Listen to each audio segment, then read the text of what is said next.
Hello students, अभी तक हम यहाँ पढ़ चुके हैं सेल जो है वो क्या होती है, उसके दो स्टेटमेंट्स हम देख चुके हैं अभी। और सेल की डिस्कवरी जो है, डेड सेल की डिस्कवरी एंड लिविंग सेल की डिस्कवरी दोनों देख चुके हैं। इसके बाद जो आपका टॉपिक है नया वो है सेल थ्योरी।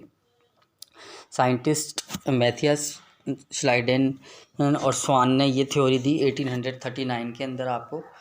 और इस थ्योरी के अंदर बहुत सारे पोस्टुलेट्स थे, लेकिन मेन जो 3 पोस्टुलेट्स हैं वो यहाँ पर आपके कोर्स के लिए यहाँ पर निकाले हैं। और जो फर्स्ट पोस्टुलेट है वो है आपके all living organisms are composed of 1 or more sales. यानी जितने भी लिविंग ऑर्गेनिजम्स हैं आपके, वो या तो एक सेल से बनेंगे या एक से ज़्यादा सेल से। तो इस पर बेस्ड जो है ऑर्गेनिज्म भी 2 टाइप के होंगे, जो अपन अब आगे देखने वाले हैं।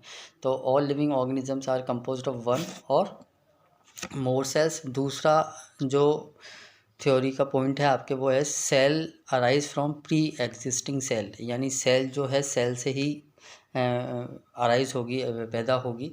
यानी जो सेल, अगर आपको नई सेल चाहिए तो उसके लिए आपको प्री एग्जिस्टिंग, पहले से सेल का एग्जिस्टेंस में होना ज़रूरी है। थर्ड जो पॉइंट है वो है आपके पास cell is the basic structural unit of organism, जो मैं आपको अभी बता चुका हूँ डेफिनेशन के अंदर। तो ये 3 पॉइंट्स जो है आपके इम्पोर्टेंट पॉइंट रहेंगे सेल थ्योरी के लिए। First, all living organism are composed of 1 or more sales, पहला जो पॉइंट है आपका। सेकेंड पॉइंट जो है वो है cell arise from pre existing cell. और थर्ड पॉइंट है cell is the basic structural unit of organism. तो ये थ्योरी के 3 पॉइंट्स आपको लर्न करने हैं। साइंटिस्ट इसके इम्पोर्टेंट हैं, पेपर में पूछे जाते हैं कि किसने ये थ्योरी दिया आपको। तो श्लाइडेन स्वान जो है 1839 के अंदर आपको सेल थ्योरी दी। इसके बाद जो है नया जो टॉपिक है, छोटे छोटे टॉपिक्स हैं अभी स्टार्टिंग में आपके। On the basis of number of cell, अगर हम नंबर ऑफ सेल के बेस पर ऑर्गेनिज्म को डिवाइड करें तो 2 टाइप ऑफ ऑर्गेनिज्म यहाँ हमारे पास होंगे, unicellular organism and multicellular organism. Unicellular organism की हम बात करें तो यूनी मतलब 1, यानी organism made up of only single cell. ऐसे सारे ऑर्गेनिजम्स जो सिर्फ सिंगल सेल से मिलकर बनते हैं वो यूनिसेल्युलर ऑर्गेनिजम्स कहलाते हैं। यूनिसेल्युलर ऑर्गेनिज्म में कुछ एग्जांपल्स हमारे पास है यहाँ पर हैं, जैसे अमीबा जो है एक यूनिसेल्युलर ऑर्गेनिज्म है। आपकी जो वाटर बॉडीज़ हैं वहाँ पर ये हमें पाया जाता है। पैरामीशियम हुआ आपके, यूग्लिना, ये सारे जो यूनिसेल्युलर ऑर्गेनिजम्स हैं ये आपको वाटर बॉडीज़ में मिल जाते हैं। दूसरे टाइप के जो ऑर्गेनिज्म हैं नंबर ऑफ सेल के बेस पर, वो है मल्टी सेल्युलर ऑर्गेनिज्म। ऐसे सारे ऑर्गेनिज्म जो एक से ज़्यादा सेल से मिलकर बने हुए हों। मल्टी यानी ग्रुप ऑफ सेल से मिलकर बने हुए हों, जैसे ह्यूमन हुआ, कैट हुआ, रैट हुआ, और भी बहुत सारे जो मल्टी सेलुलर मैमल्स हो गए सारे मोस्टली। तो ये सारे मल्टी सेलुलर ऑर्गेनिजम्स होंगे। तो नंबर ऑफ सेल के बेस पर हम इन ऑर्गेनिज्म को अगर डिवाइड करें तो 2 टाइप के ऑर्गेनिज्म होंगे, यूनिसेल्युलर और मल्टी सेलुलर ऑर्गेनिजम्स। फिर एक और आपके टॉपिक है, ये इम्पोर्टेंट भी है, डिफरेंसेस पूछे जाते हैं यहाँ पर, तो मैंने डिफरेंसेस के बेस पर यहाँ आपको इसको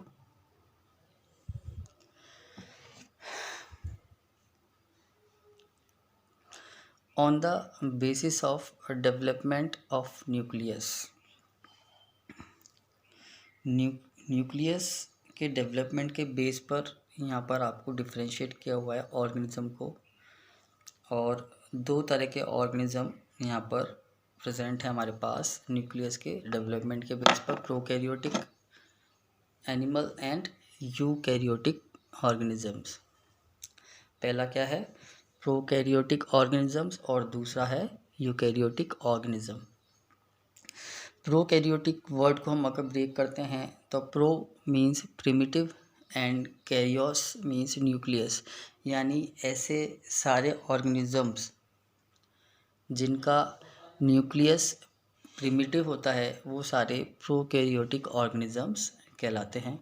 और यूकैरियोटिक में अगर हम ब्रेक करें इस वर्ड को तो यू प्लस कैरियोस, यानी यू मीन्स यहाँ पर एडवांस्ड एंड कैरियोस मीन्स अभी आपको बताया मैंने न्यूक्लियस। तो एडवांस्ड न्यूक्लियस जिन ऑर्गेनिजम्स के पास हैं वो सारे ऑर्गेनिजम्स एडवांस्ड और ऑर्गेनिजम्स कहलाते हैं, यूकैरियोटिक ऑर्गेनिजम्स कहलाते हैं। यहाँ पर साथ में ही मैंने आपको डिफ्रेंशिएट भी किया है prokaryotic organism and eukaryotic organisms के अंदर। तो साथ साथ इनकी स्टडी करेंगे तो यहाँ डिफरेंस भी आपको पता लग जाएगा प्रोकैरियोट एंड यूकैरियोट का। जो पहला डिफरेंस है प्रोकैरियोटिक यूकैरियोट में वो है सिंगल सेल, यानी प्रोकैरियोट्स होंगे वो सारे सिंगल सेल्ड होंगे, एक सेल से ही उनकी स्ट्रक्चर सारी प्रोसेस चलेंगी सिंगल सेल से। और यूकैरियोटिक सारे ऑर्गेनिजम्स मल्टी सेल्यूलर ऑर्गेनिजम्स होंगे। तो ये पहला डिफरेंस हो गया इनका कि सिंगल सेल्यूलर जो यानी यूनिसेल्यूलर ऑर्गेनिजम्स इंक्लूड होंगे प्रोकैरियोट्स के अंदर and multi cellular organisms include होंगे यूकैरियोट्स के अंदर। दूसरा जो डिफरेंस है मेन वो है प्रोकैरियोट्स में कि सेल वॉल जो है वो प्रेजेंट होगी। प्रोकैरियोट्स के अंदर सेल वॉल प्रेजेंट होती है, लेकिन जो यूकैरियोट्स है उनके अंदर सेल वॉल एब्सेंट होती है जनरली। अभी कुछ बस प्लांट्स को छोड़कर, ये डिफरेंसेस में जो प्लांट्स हैं उनको छोड़कर। थर्ड जो बात कर रहे हैं हम डिफरेंस की कि वेल ये जो है मेन डिफरेंस है प्रोकैरियोट एंड यूकैरियोट का। इसी के बेस पर ये मतलब आपकी 4 डिफरेंस ना लिखें, ये आपको डिफरेंस ज़रूर लिखना होगा पेपर्स के अंदर कि वेल डिफाइंड न्यूक्लियस जो है वो एब्सेंट होता है प्रोकैरियोट्स के अंदर। वेल डिफाइंड न्यूक्लियस का यहाँ मतलब होता है कि ऐसा न्यूक्लियस जिसके अराउंड न्यूक्लियर मेम्ब्रेन जो है वो एब्सेंट है। जब हम न्यूक्लियस के भी स्ट्रक्चर आगे देखेंगे तो जो न्यूक्लियस की मेम्ब्रेन होगी वो होना ज़रूरी है। अगर वो नहीं है तो वो प्रोकैरियोटिक यानी प्रिमिटिव न्यूक्लियस वाले ऑर्गेनिजम्स होंगे। तो प्रोकैरियोट्स के अंदर जो न्यूक्लियस है वो वेल डिफाइंड नहीं होता, यानी वहाँ पर न्यूक्लियर मेम्ब्रेन एब्सेंट होती है। नेक्स्ट यूकैरियोट्स के अंदर वेल डिफाइंड न्यूक्लियस जो है वो प्रेजेंट होता है मतलब वहाँ पर आपको न्यूक्लियर मेम्ब्रेन मिलेगी। नेक्स्ट जो है डिफरेंस वो है मोड ऑफ रिप्रोडक्शन। प्रोकैरियोट्स के अंदर जो रिप्रोड्यूस होने का जो तरीका है, रिप्रोड्यूस मतलब नई जो प्रोजेनी है वो लाने का जो तरीका है वो असेक्सुअली ये करते हैं, असेक्सुअल पार्ट्स से जो है बनाते हैं, असेक्सुअली रिप्रोड्यूस होते हैं, यानी सेक्स क्रोमोसोम्स यहाँ पर काम नहीं आते हैं और सेक्स सेल्स काम नहीं आती है सेक्सुअल के अंदर। यूकैरियोट्स में जो है सेक्सुअल रिप्रोडक्शन के थ्रू रिप्रोड्यूस किया जाएगा, यानी यहाँ पर सेक्स सेल्स का यूज़ किया जाएगा। और कुछ एग्जांपल्स की बात कर लेते हैं। प्रोकैरियोट्स के अंदर बैक्टीरिया आपके जो हैं वो एग्जांपल हो सकते हैं। ये सारी जो जितनी भी ये अपन ने पॉइंट्स अभी यहाँ पर देखे ये सारे बैक्टीरिया जो सेटिस्फाई करते हैं। और यहाँ पर प्लांट एंड एनिमल्स हो सकते हैं यूकैरियोट्स के अंदर जो एग्जांपल्स हैं। तो इस तरह से प्रोकैरियोटिक एंड यूकैरियोट का यहाँ डिफरेंस हो गया। फिर से चारों पॉइंट्स को आप रिकैप कर लें एक बार से। प्रोकैरियोट के अंदर प्रोकैरियोट सिंगल सेल होते हैं, इनके अंदर सेल वॉल जो होती है वो प्रेजेंट होती है।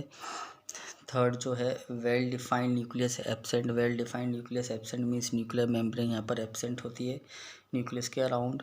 फोर्थ यहाँ पर मोड ऑफ रिप्रोडक्शन जो है वो असेक्सुअल होता है। कुछ एग्जांपल्स यहाँ पर अपन देख सकते हैं, बैक्टीरिया, फंगाई भी कुछ यूनिसेल्युलर हो सकती हैं। उसी तरह यूकैरियोट्स के अंदर अपन बात करते हैं multi cellular, first point. Second ये यहाँ पर एब्सेंट होते हैं, सेल वॉल जो है एब्सेंट होती है। Third well defined nucleus present होता है, यानी न्यूक्लियर मेम्ब्रेन यहाँ पर आपके प्रेजेंट होगी। फोर्थ ये सेक्सुअल रिप्रोडक्शन